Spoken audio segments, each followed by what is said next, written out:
Greetings, friends. It's Monday, May 22nd, and we've got some Chapo coming for you today. Bunch of stuff to talk about today. You've got, the debt ceiling. Is it going to be raised? 14th Amendment. We got more searching for Sugar Man.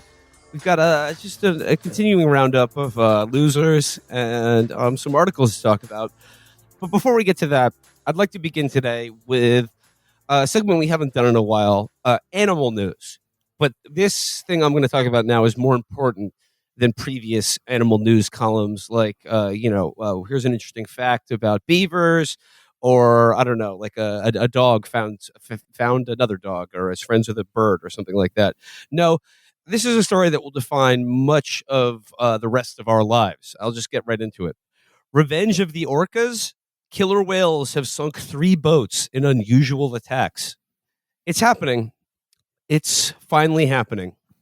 A spate of encounters between orcas and boats off the Iberian coast has puzzled scientists and sailors recently, as seemingly coordinated ambushes by the killer whales led to the sinking of 3 vessels. The reason for the attacks, according to one scientist who has studied the phenomenon, may be revenge. It's about time. Well, the obvious thing, right, is, the way of water is happening. Yeah. Yep. That's obvious. In the article, though, it's interesting. One of the, I guess crusty old sailors, one of the seafarers they talked to, I don't know if he's a scientist or not, talked about how, this is the first time he's seen orcas working together, not just as a group, but like orcas telling other orcas in different orca communities, like how to do something, how to ambush a boat. He said, it's over for us monkeys. And I think that's like a bad way to look at it. I think that like we could easily make a treaty with orcas where we we'll stop whatever we're doing, throwing plastic at them, hitting them with boats, but we give them access to some of our technology and they can help develop like, I don't know, the technology from Mass Effect with us. Well, we're gonna have to do something. I mean, Yeah. the negotiations are on the table right now because they're learning and they want revenge. I remember learning about orcas as a kid, and despite the fact that they're called killer whales, one of the facts you learn is that there's never been a recorded instance of a killer whale harming or much let alone killing a human being in the wild. Leaving aside the ones that they abuse at SeaWorld and whatnot. But yeah, changing. that's earned their name. Like any animal, you should be able to molest it for 90 years straight without it getting mad at you. It says here that the leading theory is that a female orca suffered a traumatic incident with a boat, a critical moment of agony that caused her to start attacking the vessels. Alfredo Lopez Fernandez, a marine biologist at the University of Aveiro in Portugal, told the industry publication Live Science. So orcas are attacking the Portuguese. Oh, no. Those orcas hate Madeira. The majority of the disruptive interactions between orcas and boats off the Iberian Peninsula in the past few years, Lopez Fernandez said they numbered in the hundreds, have been brief and caused minimal physical damage to the vessels, according to a report written by Lopez Fernandez and published in the journal Marine Mammal Science. But on at least 3 occasions, including one incident this month involving a sailing yacht, the orcas have sunk the boats.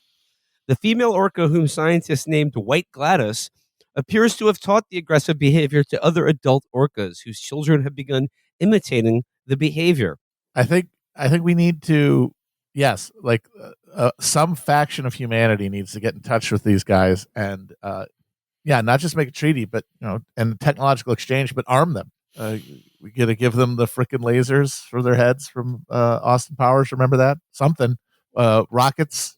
They need a force multiplier because as good as they are at sinking ships, they still don't have the goddamn thumbs, and that's going to be a problem in scaling up their aggression, which they need to do. Yeah. I mean, once they have thumbs, they'll unlock the greatest tool, the true bravery of the operator, which is just calling in airstrikes every 20 seconds. I can't wait till they're orca sheepdogs There's an orca Chris Kyle who like lies about stuff. An orca Chris Kyle who's like, yeah, I actually attacked a migrant boat and killed 700 Syrian children. But those all count. That's all on my numbers. No, that's my kill list. An orca Black Rifle Krill company.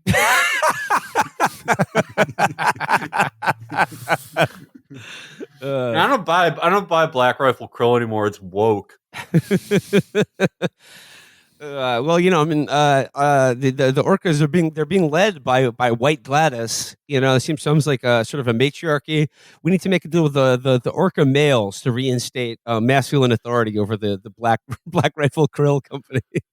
Well, maybe Gladys is like one of those IDF babes. Oh, I like that. I'm thinking maybe they could mount some of those like shaped penetrating charges that the Iranians use to like put holes in tanks and battleships and stuff. Put a couple of those on an orca, just swim right into the side of a destroyer or a yacht. But I mean, I wonder what this traumatic experience was. I mean, this is, as we said earlier, this is literally the plot of Avatar 2. And I say to our Tolkien brothers and sisters, please rise up. Our country yearns for freedom. Yes, liberate us. Yeah, I'd like to be the Jane Fonda of the Orca War. I mean, you're a piece of shit if you're not. Basically, like it's same thing, really. Yeah, it's just like they had like you. If you're on humanity's side for this, there's just no claim. What? Like, they're overreacting to us just dumping Coke Zero in their home. Yeah, having submarines just doing massive sonic blasts through the ocean that deafen them. Yeah, that's pretty traumatic. There's just no argument. Yeah. Well, I mean, you said they're mad at us for dumping Coke Zero in their homes, but maybe they've gotten a taste for Coke Zero and they're attacking the yachts because they want more of it. Maybe we should introduce Diet Coke, the greatest beverage that humanity's ever created. Maybe we could use that to placate them. I don't know. But these orcas that are coming for us, and just think about one of these things. They're massive. They're like torpedoes. They're unstoppable. Well, and, I mean, it starts with the boats. Yeah, but I mean, it's unstoppable. They'll win eventually, even though they don't have thumbs, because their brain capacity is better than ours. They're probably like halfway through industrialization by now. By next year, they'll surpass us. But in that time, there's a lot of opportunities. If you're a human who's on the right side, on the orca side, you could write for like Orca Telesur. I want to be like you said. You want to be the Jane Fonda for the orcas. I think this program we could be like the Tokyo Rose for the Orca Empire. Yeah, like, listen, American sailors, your wives and girlfriends are home being fucked by dolphins right now. Give up. I already like Americans who are like their entire thing is like, I'm gonna do propaganda for someone else. I already like someone like that. Like whenever people use it as a gotcha, when they're like, "Oh, this guy's an American, but he wrote for a Chinese propaganda paper," I instantly like that person more. I'm serious. And how could that type of person? How could that? The one exculpatory act you could do as an American, writing an article that's like "Pandas Amaze" in Village. Not one of those articles for RT that's like, as America gets transer, Russia's getting more based. Not those articles. That's practically like American. You're just writing like an American. The only thing better than that is doing that for the orcas. Yeah. Because they're just like, they're in the most right out of anybody, Yeah, they're the good guys. Yeah. We need to support them. And this is the chance to get in on the ground floor, to get into the aqua floor, make some connections, and help the winning team. Absolutely. Born to krill. The orcas actually don't eat krill, though. They eat other whales. I mean, like, that's how serious they are. Well, I guess I'll just go fuck myself, huh?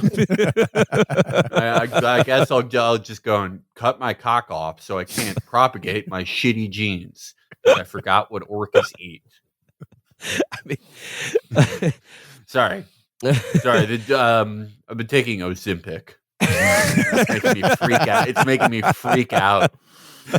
I respond to Ozempic the way that Travis the Chimp responded to Xanax. Just makes me more compulsive and freak out all the time. Just like at the end of the article, though, it says here, so what should be made of the coordinated attacks on boats?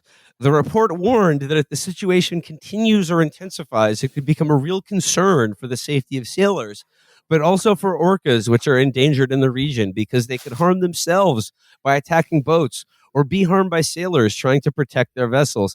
This seems like a weak stab at threatening the orcas. You know, like, oh, you could hurt Don't make yourself. us have to have our guys fuck you up, orcas. We really care about you. You can't say that in the same article as the guy going like, yeah, if they continue working together, we're done. Like you can't come after that guy who's like their brain capacity is better than ours. They'll probably like, they're going to invent plasma rifles, and then you're the next guy. You're the next guy in the article, and you're like, they might hurt themselves. Yeah, fat chance, dumbass. I'd like to move on to talk about the political world and what's been in the news in the week, but like this is all in the shadow. I mean, like really, it none of this matters because it is all going to be very soon washed away like sand in the tides by the Orca uprising. So, I mean, look, the leaders in this country, they'll negotiate over the debt ceiling and things like that. But I mean, they should be negotiating over which one of their family members they're willing to sacrifice to quell White Gladis and her ravening sea wolves. There is probably the one way we could win. Well, not we, humanity. The one way the bad guys could win is, people are familiar with Dark Souls, the lore of Dark Souls. There's a war on the dragons at the beginning, right? The people who find the great souls fight the dragons, and they're able to beat the dragons because there's like a dragon comprador. There's a dragon who's like, he's shittier than all the other dragons. Has no scales. He's like pale white. He looks like shit. He looks disgusting. He looks like a Swiss male. And he has no scales, not immortal, no powers really, called Seif the Scaleless. And he's like, well, I'm pretty much fucked as a dragon. And so he tells, humanity and the lords, like, listen, you got to peel away their scales. And he helps everyone win the war against the dragons. And he's rewarded with dukedom. They make this fucked up slimy lizard a duke. And everyone just goes along with it. If there's like a shitty orca who can become an orca comprador, that's humanity's only shot. That baby beluga quislings selling out their cetacean the Joey Pants of the orca world. Yeah, they're gonna bribe him with some sort of mechanical leg type thing that they strap to him so that he can go to Banana Republic and get slacks. Yeah. I want to be someone important at SeaWorld. I don't want to be jumping around for fish or anything. I know these sardines are fake, but well, like I said, just more please and faster. My country yearns for freedom. White Gladys, please, avenging angel, wash away the stench of humanity from at least from our oceans, and we could just stay on land for now.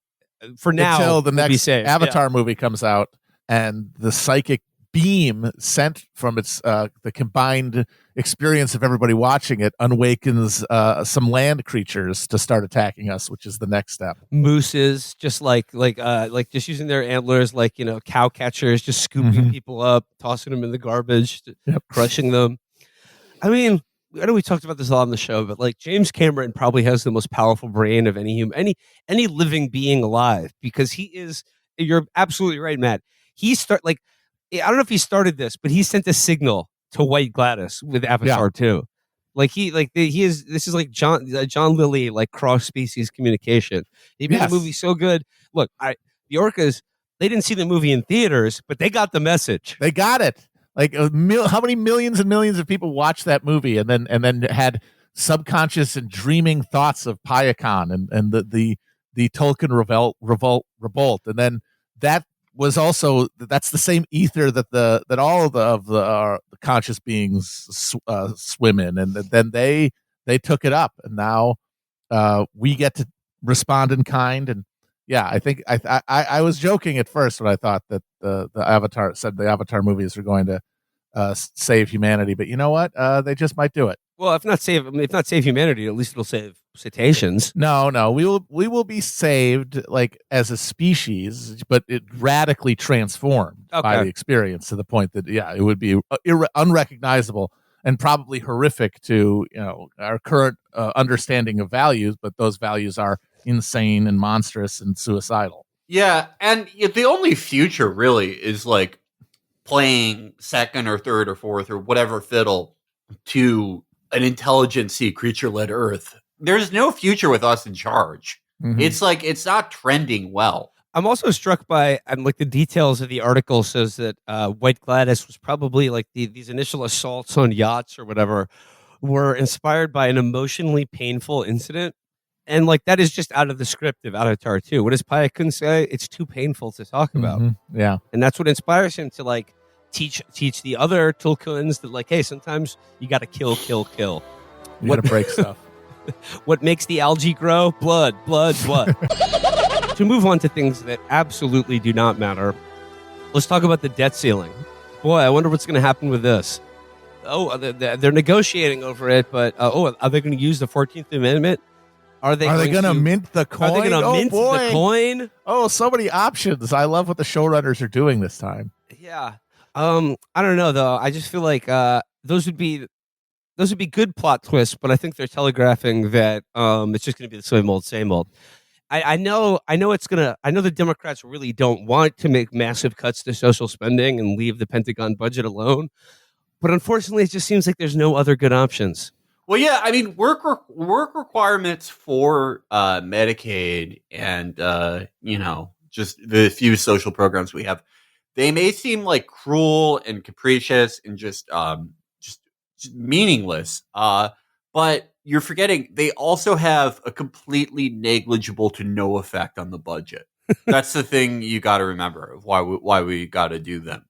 The best argument I saw for it, outside of my main favorite argument, which is every time Biden fucks up and just eats shit on this, which has been every single thing he's done since he did not do this in December or January before the new Congress, which he could have done. Nothing was stopping him. Is people go, Joe Biden has been a senator and a vice president for 380 years. Are you doubting his savvy? This guy who's been on the wrong side of like everything, just war on drugs, he got into this over anti-busing, just everything. Are you doubting his know-how? No. I gotta say though, I mean, like to take that at face value, I'm actually not doubting his savvy or know-how, because like when I read Tim Kaine in the newspaper being like, hey, like why don't we do this when we had a chance to before the midterms? Seems like we're really fucked now and like stuck with like the worst options when we could have exercised the options to give us an off-ramp to this stupid debt ceiling hostage situation. Why didn't we do it then?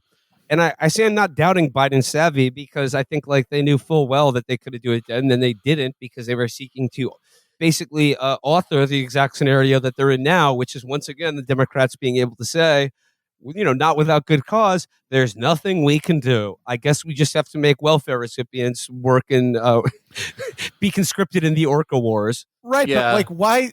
They started this administration with like unprecedented welfare expansion with like the child tax credit and stuff like that. That it would, people like to point out when Biden got in here. Oh my God, base Biden just cut child poverty in half.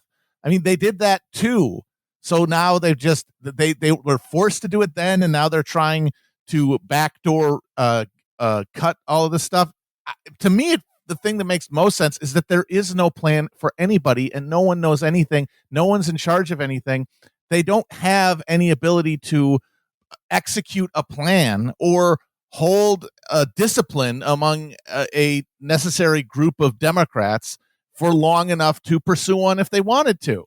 Like they're just going from crisis to crisis, cobbling together the people to get some piece of legislation that gets made through the random process of deal cutting and backdoor shenanigans that usually is how that stuff happens, and then just move on to the next one. And like why didn't they fucking do this when they had the chance? Probably because they didn't have any faith that there would be enough votes there, because some fucking random Democrat would say, no, it's not right to raise the debt ceiling without making some reckoning with our spending, Joe Manchin.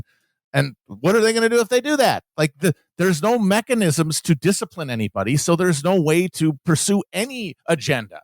Yeah, I tend to agree with that a lot more than, they just wanted to do this. I mean, like, I certainly don't think. Okay, well, I guess I'll fucking kill myself right now. Loading a shotgun, putting it in my mouth right now. Thanks a lot, guys. We can all kill ourselves by the end of this episode. But no, I don't think they're like beyond, like morally beyond, like not wanting to do this. And we've certainly like seen it before, right? But I think, like, from what I've seen, that there's sort of like a difference in how a shitty Democratic administration acts when they want to cut things like this versus an administration that just, as Matt says, just no one knows what's going on. Like Ron Klein missed his calling as a nurse in a retirement home. He was the fucking best at that. He was the best at taking this guy who's just a puddle and forming him into something. And he's replaced with this guy named like John Zients. He's named after the UFC's official energy drink that they stopped making 10 years ago. Zients, science in a can. And he sucks. He doesn't know how to corral an old person.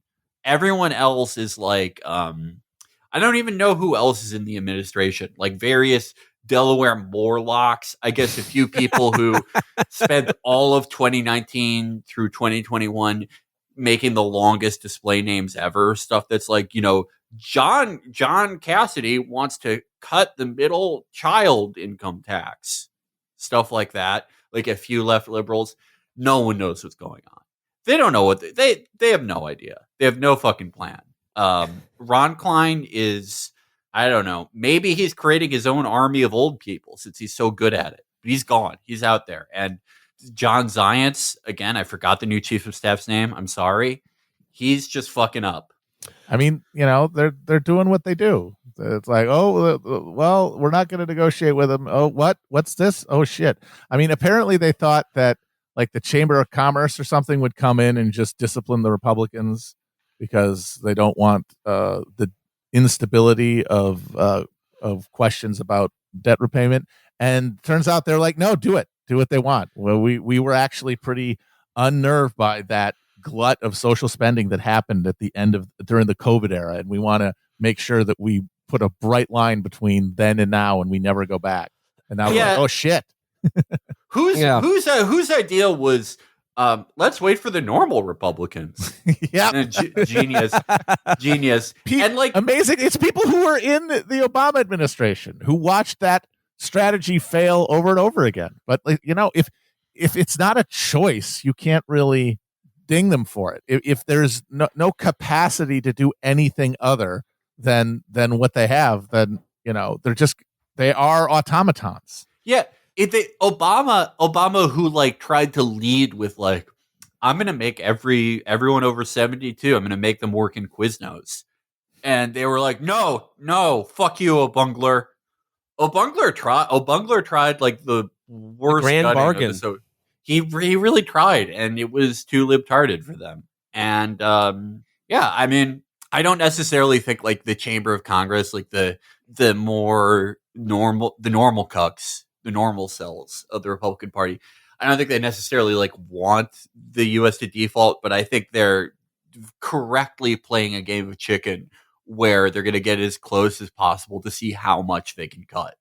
And the answer is they could probably cut a shitload. Not only that, but like in terms of these negotiations, like it's very clear that the contours of the negotiations as it regards to like Kevin McCarthy and the Republicans is not the usual. We'll take tax cuts in exchange for like, offsets in domestic spending. They're like, no, this is like, oh, like we're not, or tax hikes for exchanges in like cuts in domestic spending. They're like, no, like this is only cuts to domestic spending and only cuts to democratic priorities. Like, for instance, leaving the military budget completely unscathed. But I think one of the interesting things about this, like the touted 14th Amendment solution to this. I mean, there's an article in Politico today. Biden's 14th Amendment message to progressives: it ain't going to happen. Senior Biden officials have told progressive activists and lawmakers in recent days that they do not see the 14th Amendment, which says the validity of the public debt cannot be questioned, as a viable means of circumventing debt ceiling negotiations. They have argued that doing so would be risky and destabilizing, according to 3 people familiar with the discussions. Am I wrong to interpret that as meaning that if they did that, it would be litigated and it would probably go to the Supreme Court? Is the risky and destabilizing part that they're intuiting from this is that this might be like the Supreme Court just saying, oh, well, like not only is that this interpretation of the 14th Amendment not valid, but the 14th Amendment itself is no longer valid. Bye-bye. Yeah. Or like the argument you see with the filibuster, like, oh, what if like a Republican president does this for anything? And I mean, I have to say, like, this may sound dumb, but it's never going to happen, so I never have to get proven wrong on this. The Supreme Court is, I don't think that they would like make us default in the debt now after everything that's happened. I don't know. I just don't see it right now. I think they're a little gun shy right now after everything. Well, also, like, there is a genuine conflict there because, like, the debt ceiling does conflict with like other statutory requirements to repay money borrowed.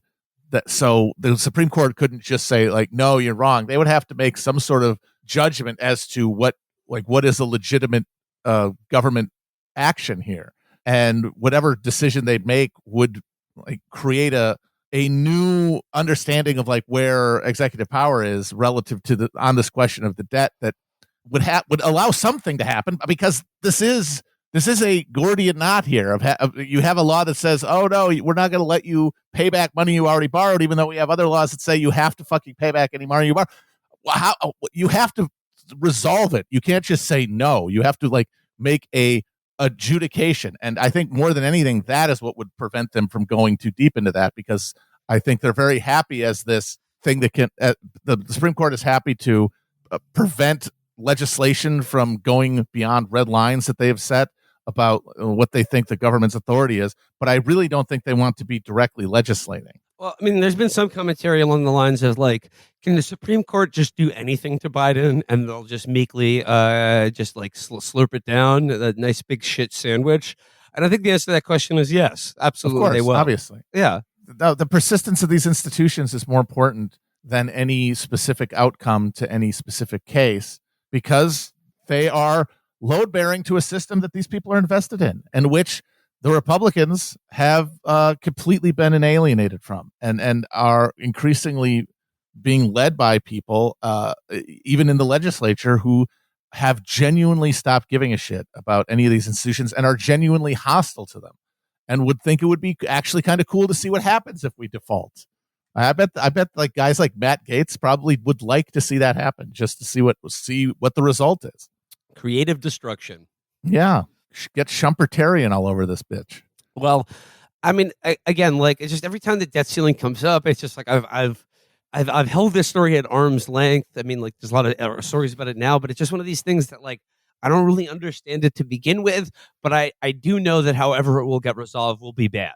It will be the bad option, and like that there's really the outcome is assured. Another outcome that is assured: Ron DeSantis being an unbelievable fucking loser. Chris, can we bring let's go now to more searching for Sugar Man. Chris, can you bring up that Ron DeSantis on the campaign trail? I just want a little taste of Ron DeSantis relating to some diners in New Hampshire. How are you doing? Good, sir. Wow, look at this. You guys got hi. How are you guys? Good to see you. So what do you got? Go right over here? Yes. Okay. Good deal. In. Good deal. Thank Wow. you. Crowded, huh? Good. Hey, how are you doing? It smells really good, I'll tell you that. Killing so we'll it. Do it. Okay. How you doing? Good to see. What's your name? I'm Tim Hampton. Okay. How are you? Okay. I'm wonderful. Great to be up in New Hampshire. Oh my God. Stay tuned, man. Stay tuned. I can't do What's He's your name? awesome. Blork Stibbins. Okay. Okay. Okay. Can I say what Ron DeSantis reminds me of? Yes. When our dad died, we had a memorial thing at our house, and this guy, we'll call him a now former family friend, I guess. He showed up, and me and my brother got the door, and we went, "Oh, hey, how are you?" And he went, just hanging out. At the memorial service, that's just so Ron. I think he grew up to become one of Ron's advisors. Maybe tell Ron how to do a little retail politics. Felix, I like the thing you said about that you're writing all of his retail politics interactions so that when he meets a kid born without arms and legs, he can just respond by saying stuff like, "Cool, rock on, man." Yeah, he just has. That's what I love about him. He has the same response vector for whether you are a child who has 20 minutes to live and is a 4 times amputee and you're meeting him because it's part of some pro-life group thing, or you're just a cherubic Midwestern Kirby shaped guy who owns a fucking simpleton's pancake restaurant. It doesn't matter. If he's meeting you, he's just looking right past your skull, looking right through it and going, "Awesome, great, good to meet you, good job. Okay, catch some rays." Just being shepherded around Iowa and New Hampshire diners, and you can just tell that he is absolutely fucking dying. And the other thing with Ron DeSantis this week is that there was a big Politico article about his wife, Casey DeSantis, that's just full of thinly sourced comments about how she's. I think Roger Stone calls her Lady Macbeth, and it's just about how she's that they're a duo. That there's nobody who has his ear closer than his wife, and that his wife is sort of pulling the strings of the DeSantis campaign. Okay, if Casey DeSantis is your Lady Macbeth in your life, you're a fucking boob. I'm sorry. Casey DeSantis, if she went more than a day without wearing an infinity scarf, she would kill herself. She would start chasing her tailbone that was removed at birth, and she has a phantom limb syndrome for it. It's a new rumor I'm starting for Donald Trump. She, maybe if you're as dumb as Roger Stone, that's Lady Macbeth to you. Unsex me now. Not in Florida anymore, honey. Yeah. Did you see another very bad sign for the Ron DeSantis campaign is that the DeSantis men are posting the Nordic Yeah. Chad guy memes about Never a him. good sign when you're doing that. It's just Ask Blake Masters enjoyer. Blake Masters speed run right here. And it's just not coming from a position of strength here, where they're the cry face, Soy Wojak is just no, you can't have a completely normal, healthy marriage. And then it's just the Chad Nordic Ron DeSantis going, yes. That's how you know they're fucked. That's how you know they're fucked, because it's not, none of the things that the soy jackers say, they're not outrageous or interesting.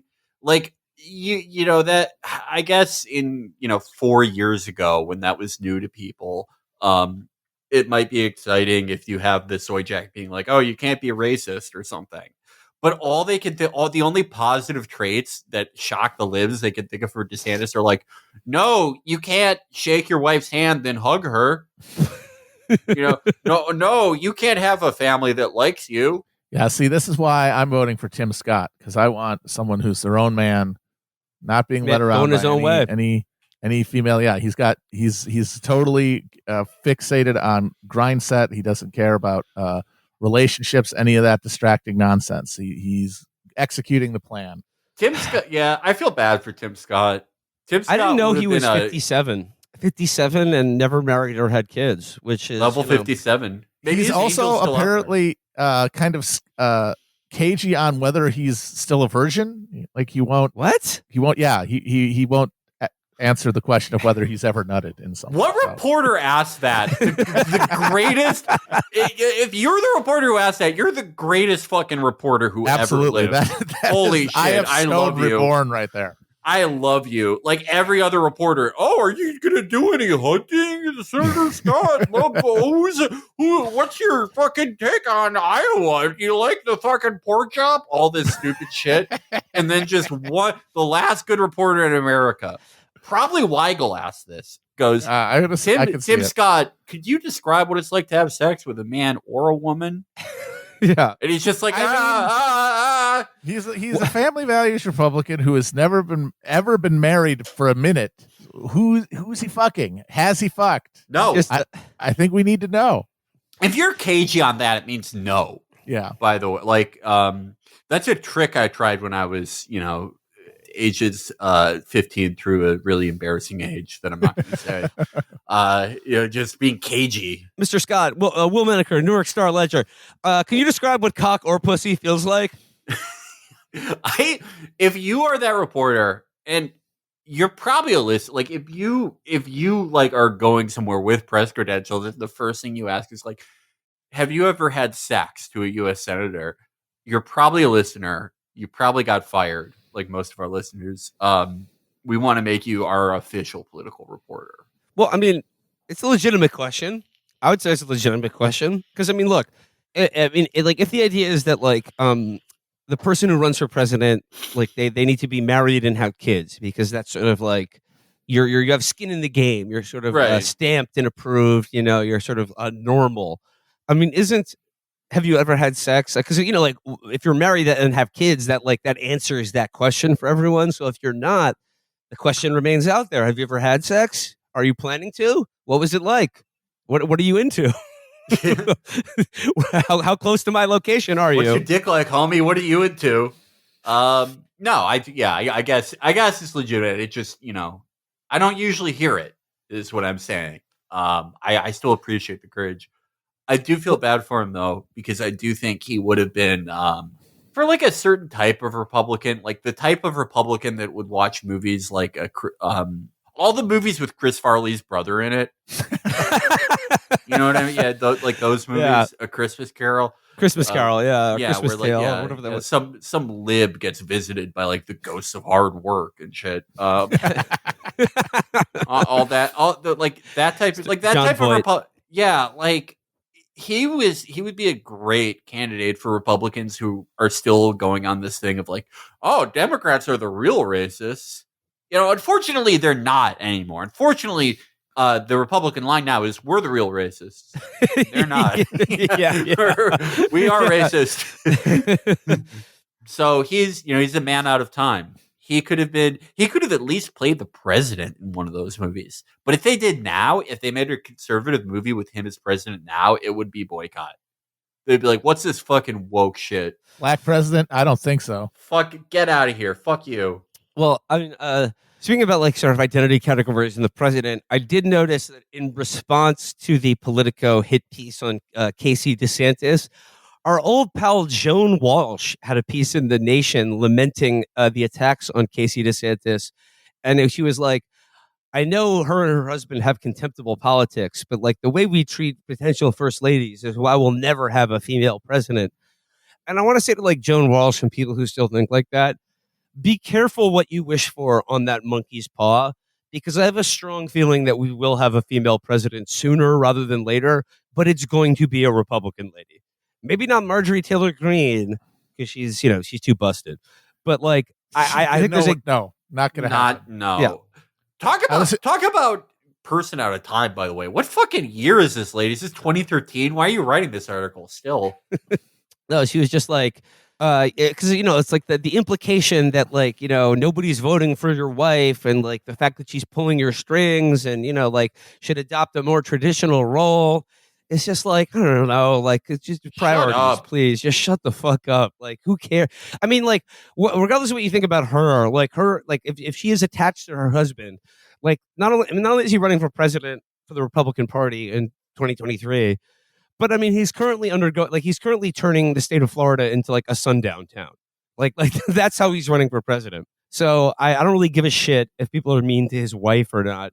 But I will say though, she's a dish, that Casey DeSantis. She really is his biggest asset, because I mean he's not pleasant to look at or hear or be in the same room with. So I mean I don't know, like get her to fucking run for president. She'd have a better shot than him. Can we talk about one of the other losers in the Republican field? Is it Vivek? Vivek? Yeah, it's Vivek. And yeah. Another old Andrew Yang has another piece in Politico entitled 9 Ways Vivek Ramaswamy Can Beat Donald Trump, according to Andrew Yang. Andrew Yang is such a fucking boob. That's the only way you can write an article, is doing a list. He's a lifelong remedial English class taker. He's still going to remedial like junior high English. He's 57 years old showing up in that class, and he's like, I'm having trouble organizing my thoughts. And a very patient teacher is saying, why don't you make a list, Andrew? I would like Andrew to tell me how, at its height, how long the list of ways that he could beat Joe Biden was. And then how long the list of ways he could beat Eric Adams was. Oh my God. I totally forgot he ran for New York City. He ran for mayor. I just totally forgot that. He ate shit.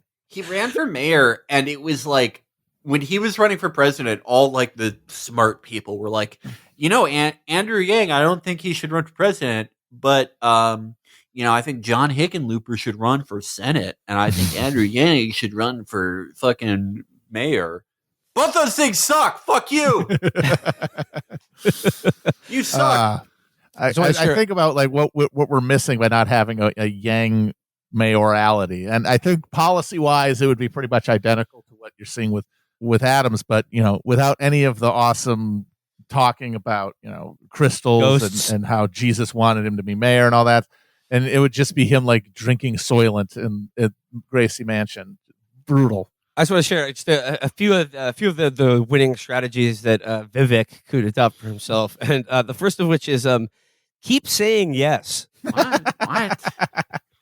Just keep saying yes. It says you are making your mark by saying yes to every media request that comes in every group that wants to hear from you, from little podcasts to local New Hampshire political groups to late night cable news outlets. This is a great contrast to what other candidates will do with their careful and deliberate press strategies.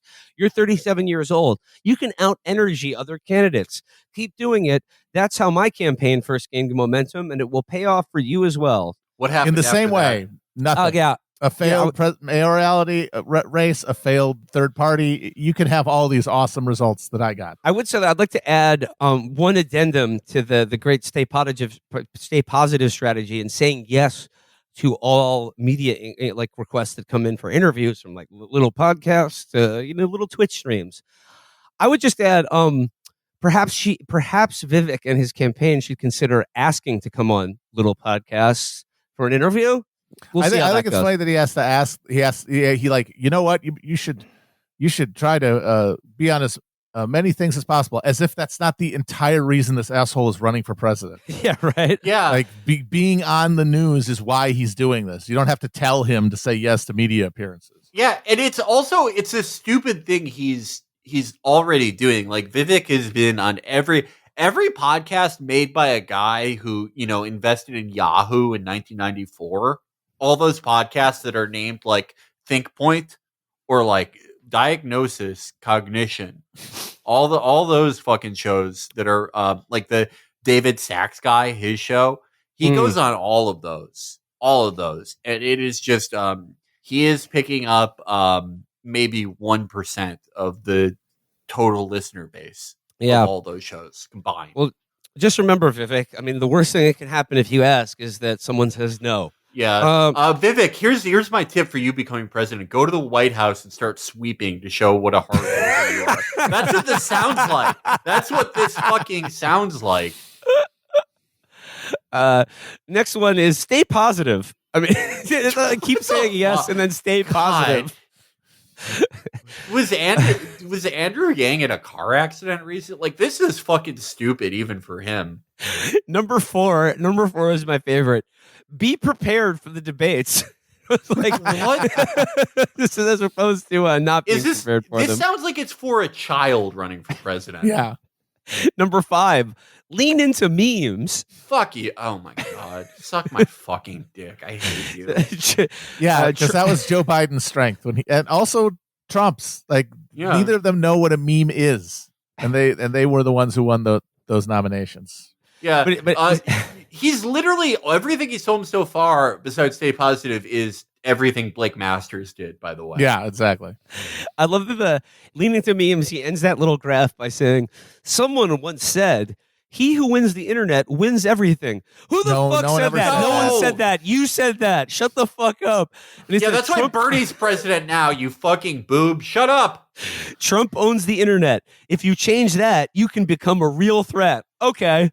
I love that. Just change that. Just change that. Become the guy who's funny. And like half the people think it's funny and started running for president with 90% national name recognition. Yeah, Vivek, just try to make your own memes like Trump. Go out there and go, Hillary, you're fired. Or no, Zerg Rush Stalingrad.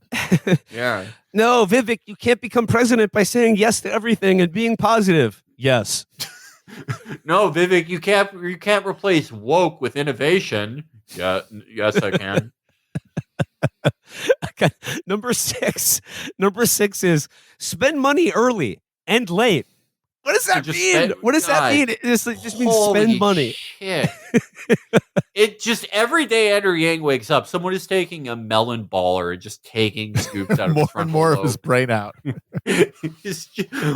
Number seven. How is he not like tricked every day into like not just giving someone $1 million, but like anyone could convince Andrew Yang to blow them if they had 2 minutes. It's just math. Yeah. You plus me equals nut. Emphasize electability. That's a novel strategy. And then number 8, talk more about AI and UBI. So the the shit that didn't work for me. Do the shit that didn't work for him. Yeah. I bet Andrew Yang now thinks like that he's like vindicated somehow. Like, oh, if only people knew about Midjourney when I was running, then I'd at least be fucking secretary. I'd be the new secretary of computers. No. An alien could come in and be like, we're the Covenant from Halo, and we found out, we're from the future. Andrew Yang is the best choice for president, and no one would vote for you. Number 9, stay human. Actually, that's going to piss off some of the Silicon Valley supporters he has. Yeah. In the humanist community. It's like, wait can't get Peter Thiel money like that. Not going to be an immortal robot. Pass. That's great advice. That's great advice if you are a werewolf running for president. Do not campaign during any full moons. Yeah, it's really good. I know it's the real you, but it's really going to freak people out if they see you. There's a lot of silver in the state of Nevada. Stay out of that early caucus. Number 9, though, it says here, the fact is the hired guns who populate your campaign would rather lose professionally than maximize your chances of a breakout victory. Play to win and make sure there are people around you who say, let Vivek be Vivek. Is that what Andrew thinks happened to him? He's like fucking Rambo at the end of the movie. Somebody didn't let us win. There are still delegates out there. Find them. I don't suck. Let Vivek be Vivek. That's got to be just the worst campaign advice you could give someone like that. Yeah, that's terrible. He legitimately thinks that he was like, he has a new knife in the back conspiracy theory that the consultants robbed him of his chances. They were like, no, it's better for our career if Andrew loses. We can't handle anyone with that much swag in the White House. He would render us obsolete. His ideas are too good. I mean, his ideas like, let's put computers in middle school. No one else has these fucking ideas. We have to kill him. He's more dangerous than Malcolm X. Ugh. Who's paying for these Andrew Yang articles? What publication was this even in? It says it will be an uphill climb. But hey, worst case after the campaign, you can come join me in the Forward Party. Yay! So that's it. He's giving him all the advice that will tank his campaign as soon as possible, so he can be in the Forward Party with Yep, him. that's it. He's putting sugar in the gas tank, and then he's going to be like, "Oh, do you need a ride?" the Forward Party. The Forward Party. That's a direction that I like to go. Yeah, not when it left comes, or when it right. comes to What an direction, idiot. when it comes to directions, If you want to get somewhere, for me, forward is the direction of preference for me. a lot of times when when I'm in a parking space, a lot of people, you got to go back to go forward first. But fuck that, I go straight through the car in front of me. Oh my god! Join the forward party. Just capping it off. Join us. It's bliss in the forward party. God, how many members are in the forward party now? I'm actually looking. Fewer members than there are fucking pieces of advice for Vivek Ramaswamy. Yeah. Christy Todd Whitman, apparently. Ooh, okay. Ooh, all right. Okay. The forward party seems to have a lot of people who like voted for Trump in 2016 or were even like sub cabinet secretaries, and then in like January 7th, 2021 are like, I can't support this administration. Oh shit! You know who's in the forward party now? Fucking Admiral Joe. Oh, Seastack? Joe Seastack. Oh, fuck it. I take back everything I said. I take back everything I said. Him. We have to fucking rescue Joe. God, actually, Admiral Joe, bring it back full circle, perhaps a guy who could spearhead negotiations with White Gladis and her Orca warriors? Yes. Absolutely. But yeah, we have to deprogram him from the forward party brain hive before we let him do that. Joe, Right. What did... Oh, God. You got to go back to go forward. Andrew must have sent some of his, like, some of his remaining diehards, like, kidnap Joe's family. He did something terrible to get that. That's... I'm really sad. We really have to get him out. We just need new ideas. We need some new forward-thinking ideas, like be human and stay positive. I love the Andrew Yang merch where it's like it'll be like a hat and it'll be like the word tribalism crossed out, and then under it it's a not word like togetherism. I'm his merch designer. All right. Well, to round out today's show and to further dive into the carousel of losers, I just got to share with you the first couple paragraphs of this Wired interview with Pete Buttigieg by Virginia Heffernan. You remember her? She is light herself. Talking about Joan Walsh. Yeah. I love her. She's the first creationist from the left in like 130 years. Yeah, she's William Jennings Bryan. Yeah, she's the last person, carrying that torch. She rocks. Yeah. I want to know her opinion on bimetallism too. Yeah, if anyone can lead an agrarian party, it's her. Yeah. All right, so this is the headline is Pete Buttigieg loves God, beer, and his electric Mustang. And I got to say, it's just the timing of all this, because it's been, as we've covered on the show, it's been a rough 2023 in the press for Pete Buttigieg, and to come across with like this absolute suck job that I'm about to tell you is, it's just like they're like, okay, we need the softest media target for Pete Buttigieg, and it's the liberal creationist lady. Yeah, Pete Buttigieg, wouldn't you know it? Like every problem, every bad thing that happens, it's something related to transportation, and even.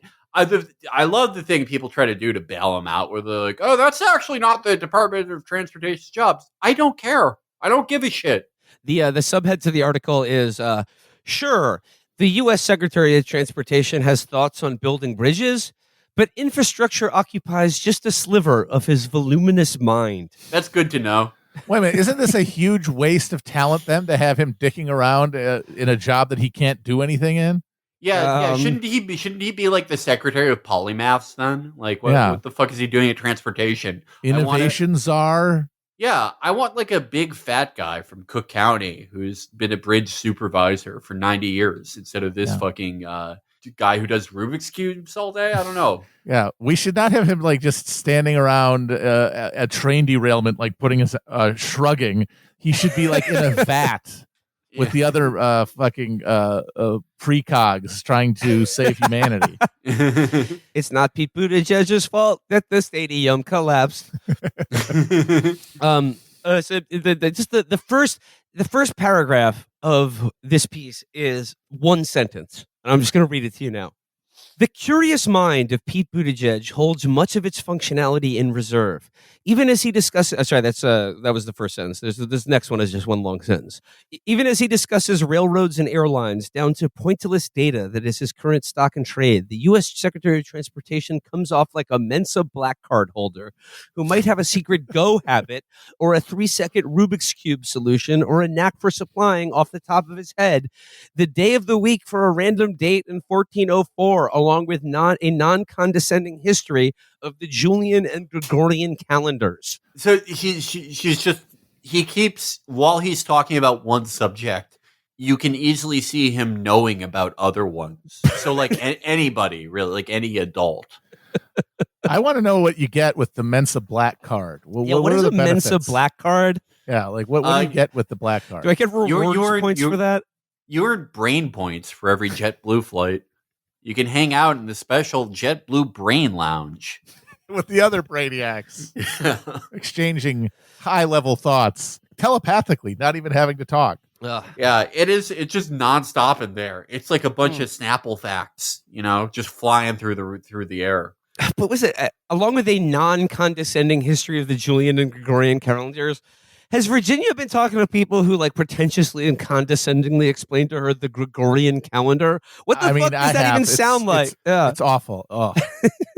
they use a little baby voice when they're doing it. Humiliating. It was at the Council of Twent.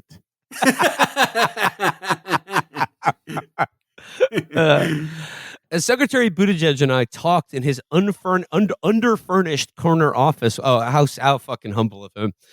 As Secretary Buttigieg and I talked in his underfurnished corner office one afternoon in early spring, I slowly became aware that his cabinet job requires only a modest portion of his cognitive powers.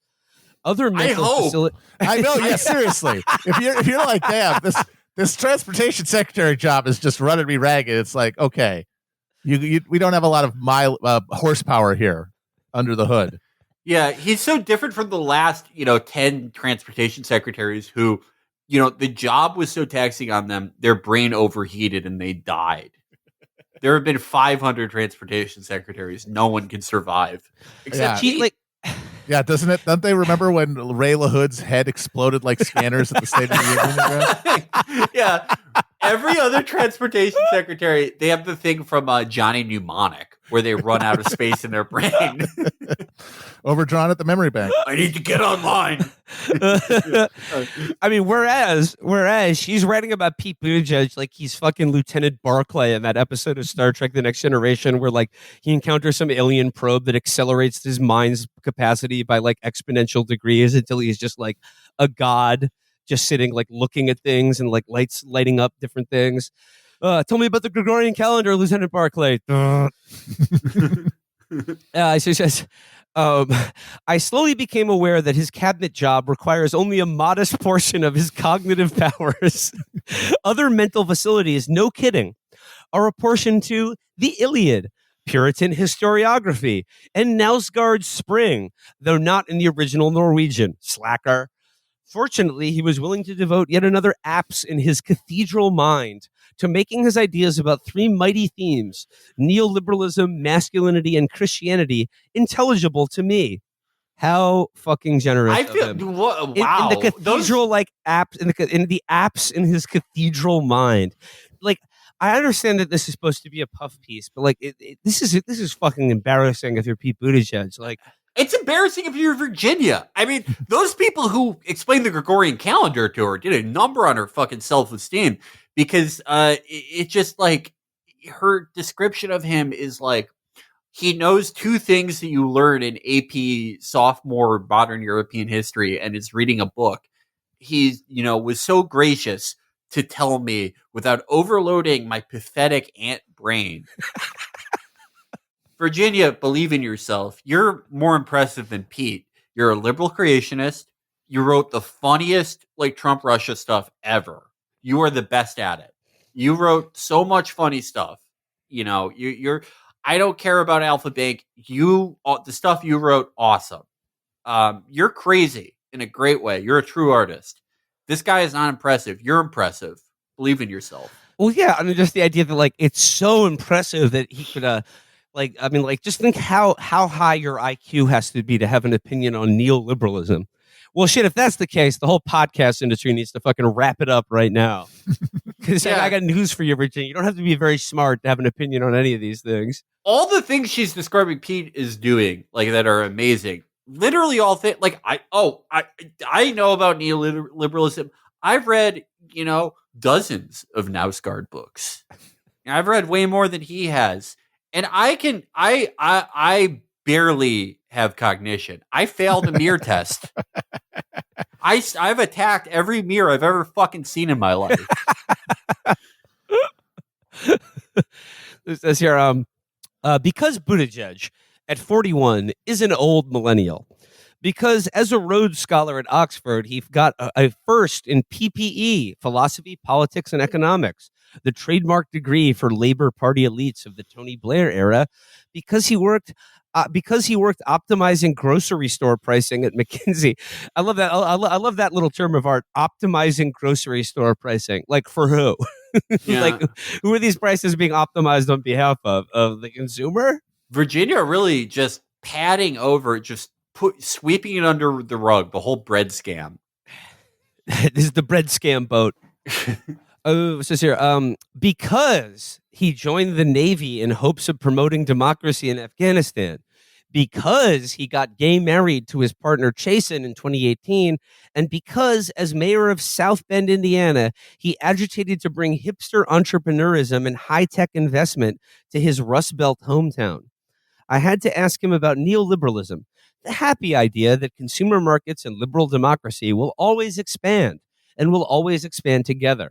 I was also fascinated by the way that Buttigieg, who has long described himself as obsessed with technology and data, has responded to the gendering of tech, especially green tech, by fearsome culture warriors, including Marjorie Taylor Greene. What did she mean, the gendering of tech? In the interview, like, she just, like, uses kind of like the Josh Hallway, Tucker Carlson, like, masculinity panic thing to just be like, oh, but you drive an electric Mustang. Like, that's not faggy. And then he's like, no, not at all. It's actually quite cool to drive a powerful car. It says here, Buttigieg, whose father was a renowned Marxist scholar, was himself a devotee of Senator Bernie Sanders as a young man. He now recognizes that the persistence of far-right ideology with its masculinist and anti-democratic preoccupations is part of the reason that neoliberalism has come undone. Not everyone, it seems, even wants a rising standard of living if it means they have to accept the greater enfranchisement of undesirables, including, of course, women, poor people, black people, and the usual demons in the sights of the world's Ted Cruz's and Tucker Carlson's. He also talked about his faith. Lefties these days are said to be less religious than right-wing evangelicals, but between Buttigieg, whose Episcopalianism grounds his decision-making, and his boss, President Joe Biden, whose robust Catholicism drives his sincere effort to revive America's soul, perhaps a religious left is rising again. I love the idea that she's like, his sincere, like, that the vanguard of like a great awakening and religious faith in this country is going to come from a fucking Episcopalian. I was raised Episcopalian. It's a religion for people who don't believe in God or religion. Yeah, it is. Yeah. Oh my God. Episcopalianism makes Reformed Judaism look like snake handling. It is just, it's fucking nothing. It is the Zima of religions. Yeah, it is just nothing. Absolutely nothing. What so freaks me, there's nothing more terrifying to me than a Maltese Episcopalian. You are supposed you're supposed to be seeing the Virgin Mary in like olive dip. Yeah. What the fuck are you doing? You're supposed to be crying all the time. Yeah. Cut it out. You're not Herbert Walker Bush. Yeah. It wasn't fucking tea and crumpets that drove the Turks out of Valletta, buddy. Yeah. I'm seeing the Blessed Virgin in this white wine stain. We need to sit Pete down and make him watch Joan Baker's Final Justice to like get him in touch with his roots. or the Steven Seagal movie General Commander, in which takes place on Malta, and one of the bad guys is a Maltese, an Italian Maltese gangster. Do you remember that? Oh yeah. You remember the scene in that movie where they introduce the villain and they're having dinner at a restaurant and they just bring in the food and he just goes, pasta. Pasta.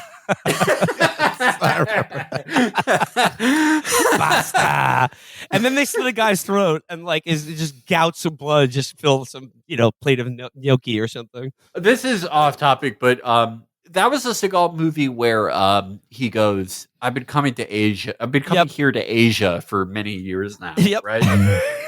That was the one. Greatest line of all time. And it also had the bafflingly edited scene of people getting off a plane and they just keep cutting back and you're like, it's like a clown car. You're like, wait, who's where? I don't understand what's going on here. You know what I rewatched the other day? Perfect Weapon. Greatest twist ending ever. God, yes. Oh yeah. They don't get better than that. Avenge me, brother. Eat your heart out crying game. They say how we live. They say that the breath we take when we die is like every breath we've ever lived. Avenge me, brother. I just want to read a little bit from the actual interview where Virginia asks him, what is neoliberalism and what happened to it? And he says, when it comes to neoliberalism, we got mugged by reality. That's one cheeky way to put it. Okay. He's so cheeky. And he goes, this is true with the realities of climate change. If you can't face that change, you might retreat to the default place of masculinity. Maybe that's why someone characterized electric vehicles as emasculating. I think it was Marjorie Taylor Greene. She says, are they not? And he says, to me, a car is a car. Actually, the electric truck has got more torque than a regular truck, and it'll tow just as well. Argument one. And then he talks about his love of the Burger King Impossible Whopper with bacon. Oh, Jesus Christ. It is pretty good, though. It is pretty good. But he has it with bacon? That's a smarter animal than a pig is smarter than a cow, you asshole. Fuck you. You suck. You don't know anything. A lot of this discussion about masculinity doesn't have anything to do with the immediate function that's at stake. I'm thinking about burgers, right? He is an American, always thinking about burger. Always thinking about burger. It's another part of his voluminous mind as he's as he's rotating shapes in his head and, coming up with bread pricing strategies and airline ticket debacles. It's just, he's got room for Whopper in there. Yeah. He's thinking about, he's thinking about the Declaration of Independence, Spider-Man as a girl, and Whopper. He says, I love a good cheeseburger. I hate a bad veggie burger. I like a good veggie burger. The Burger King Impossible Whopper with bacon is not a bad combo. How are we wasting this beautiful mind at the Department of Transportation? Impossible Whopper with bacon is the most ass backwards fucking thing I've ever heard. He really is Maltese. That is from the brain of the simple knight of Malta. I mean, I'm sorry, but Newt Gingrich got here much earlier, okay? When he correctly described the chicken wrap at McDonald's as at 200 calories as a $1 end pound bargain. The simple elegance of that statement compared to the blundering oafery of this mountebank. Likewise, when it comes to driving, I mean, there's a very literal, physical, technical sense in which power is at stake when you drive. It feels good to be driving a vehicle with a lot of power. This is like deep thoughts, like Joe from Saturday Night Live. People who just deep thoughts, yeah. Maybe in order to understand mankind, we have to look at the word itself, mankind. Basically, it's made up of two separate words, mank and eind. What do these words mean? It's a mystery, and that's why so is mankind. The vehicle I get around DC in is a Mustang Mach-E. The fact that Ford made one of their first electric vehicles a Mustang is probably not an accident. It has 3 modes: whisper, engage, and unbridled. There are propulsion sound effects involved in the different modes to help you feel conscious of the power of the engine. Clearly, we have a chance to rewrite some of these easy gender tropes. My life happens to cut across them. I like drinking beer, lifting weights, splitting wood. I'm also gay, and I like playing piano. Wood? Wait a second. When is playing piano ever considered queer or something like, or just feminized or something like that? What the fuck? I'm stuck on splitting wood. Splitting wood. I love splitting wood. Even people who need to do that, even if you're like some asshole who lives in a tent, out in Montana. You don't like doing that. Hey, it warms you twice. Yeah. It is comforting to me to know that this guy, he took his mind, his insanely powerful mind, and applied it to the questions of the moment, the crises that we face, and like went into the deepest mental realms to pull out. What if we did Impossible Whoppers instead of meat Whoppers, and what if we had an electric Mustang instead of a gas one? Yeah. That'll do it, I think. But I like it's like having the Impossible Whopper with bacon is like having an electric Mustang that has sound effects to like emulate a revving engine and horsepower. It would be like an electric Mustang that still has like a coal rolling mechanism. It completely invalidates the point. Well, no, you see, because cattle by far are the highest CO2 producing animals. So from the standpoint of climate change, it's much more important to replace the beef than the pork in the Whopper. That if he really thinks that's the fucking dumbest way to try to reduce climate change. That is the equivalent of just scooping a teaspoon out of the ocean. That's not why you do it. You do it because animals are friends, you asshole. Well, I mean, I don't know. I looked into the Forward Party's platform on this, and they're saying get rid of the Whoppers, but like we need to bring in more of the Wendy's spicy chicken sandwich. I mean, it's a great sandwich. Wasn't Pete's thing like 6 months ago that he biked everywhere in DC? Yeah. It's like signaling everywhere. Remember that. I'm going to bike everywhere, but also I'm going to have a Mustang, but it's going to be electric and it's going to emit engine noises. It's all just hedging all the way down. Listen to this, though. Virginia asks him, running Department of Transportation seems to suit you. Are there more ways the challenges of transportation speak to your spiritual side? He's got an answer for this. You ready? He says, there's just a lot in the scriptural tradition around journeys, around roads, right? The conversion of St. Paul happens on the road. I think if we're all nearer to our spiritual potential when we're on the move, something about movement, something about travel pulls us out of the routines that numb us to who we are, to what we're doing, to everything from our relationships with each other to our relationships with God. That's part of the reasons why so many important things in the Bible happen on highways. What a fucking what a shitty thought. I personally thinking. So if you think about it, since I'm Secretary of Transportation and I'm in charge of all the highways, I'm essentially the Pope. Yeah. Wow, roads are really important in this text from thousands of years ago. It was one of the two things they had. I personally never feel closer to God than when I'm in an airport. and by that, I mean I'm close to killing myself and meeting him. He goes, and then journeys. They're also just marvels. Every flight is a marvel that pulls us out of that in the same way that religious rituals, holidays, liturgies are one kind of routine that pulls us out of another kind of routine. When you get on a plane, people buckle their seatbelt and listen to the flight attendant's very predictable pronouncements. It's routine. It's almost a ritual, right? And yet you're preparing to fly through the heavens. Life is a combination of drudgery and miracles. Part of what keeps me at home in the Episcopal faith is that it liturgically is rather conservative.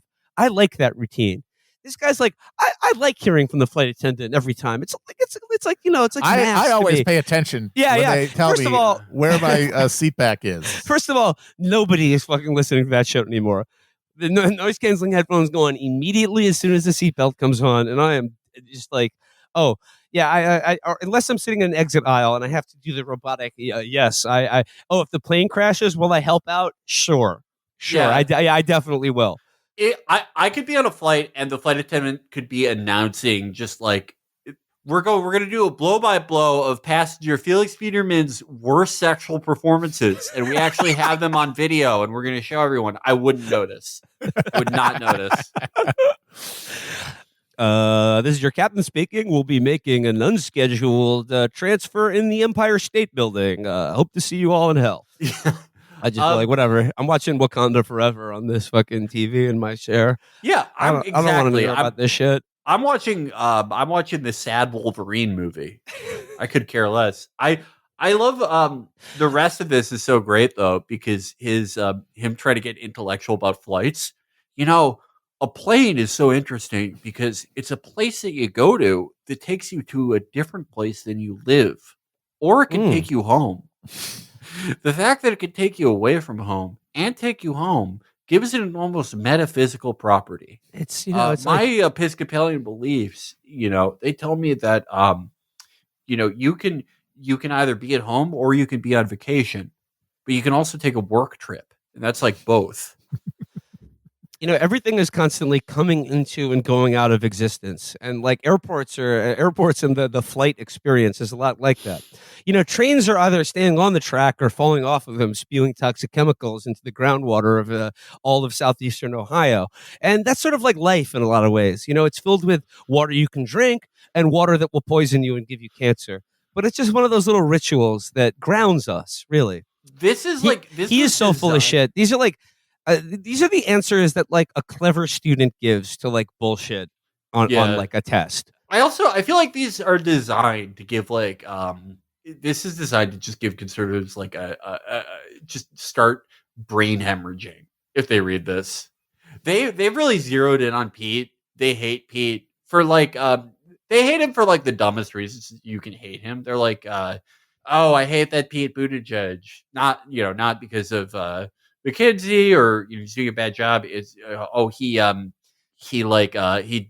in vitro he took parental leave. fertilization. Yeah, exactly. But this is going to make a Fox News guy shoot up a 24-hour fitness. This is just madness inducing if you're them. It's madness inducing for me. It's madness inducing for me because I know I'll never be as intelligent as Pete Buttigieg. Yeah, you'll never understand things as deeply as him. I'll never make the connections that his sort of spry, like a gazelle on the African veldt, like popping from one topic to another in blessed beautiful harmony. My mind will never be like that. It's like a hog just wallowing in shit. I've only ever been able to have one thought in my head at a time for my entire life, and it's just really upsetting to find out that others are capable of multiple thoughts. Usually I'm like hungry, want Whopper, and my mind will never make the imaginative leap to neoliberalism and the crisis of masculinity. Pete Buttigieg should fucking join the Forward Party. Honestly, yeah, that's what they need. I think that could really because he could add new directions. Process. Yeah, because he could feel in a whole like three dimensions. He could exactly. It's like forward. Hey, I got an idea. How about up? Oh, yeah, that's another direction you can go. That's Pete and Chasen's favorite movie, by the way. Oh, that was that first 20 minutes. They get the Kleenex. The waterworks are going to start early. He would have. You do have to feel bad for him in some way, in that he would have been like maybe not PM, but he would have been a great leader of a center-right party in like Belgium. Yep. Oh, yes. Yeah. Yeah, if you put him in one of those European countries that's small, but it's just basically like a bank. It's like if Citigroup was a country, he would be thriving there. But no, he's got to be a dumb American. Tough break.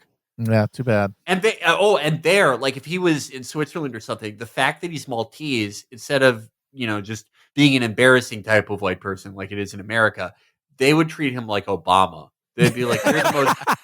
You wouldn't even have to pretend to be gay anymore. Ethnic man. I never thought that we would have this day, but we have the Maltese chancellor. We truly have made great progress. Yeah, the Swiss Will.i.am would like make a song about him. I'm going to celebrate this by destroying 15 mosque minarets. That does it for the voluminous mind of Pete Buttigieg, currently being wasted in the Department of Transportation. Yeah, hugely inefficient use of resources here. Got to get this guy off the bench.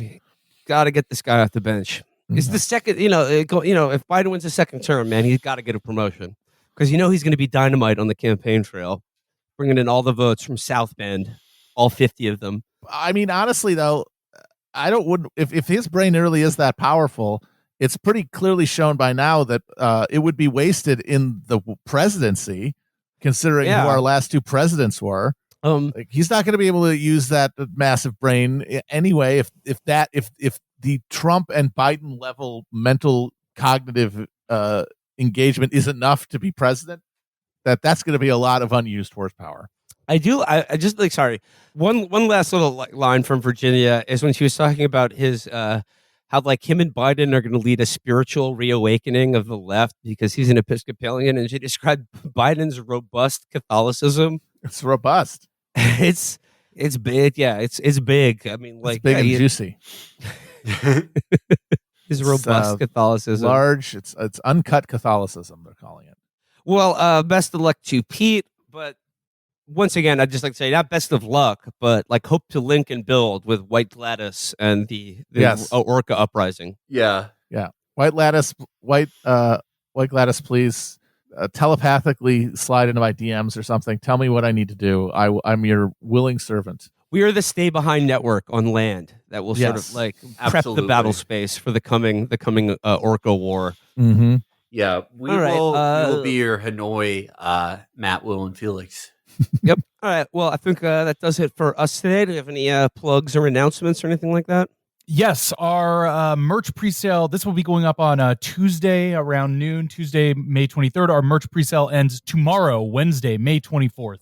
So if you want to get any of this round of merch, including all of the Hell on Earth swag and, of course, this release of the Zapata oil hats, get them now. The link will be in the description.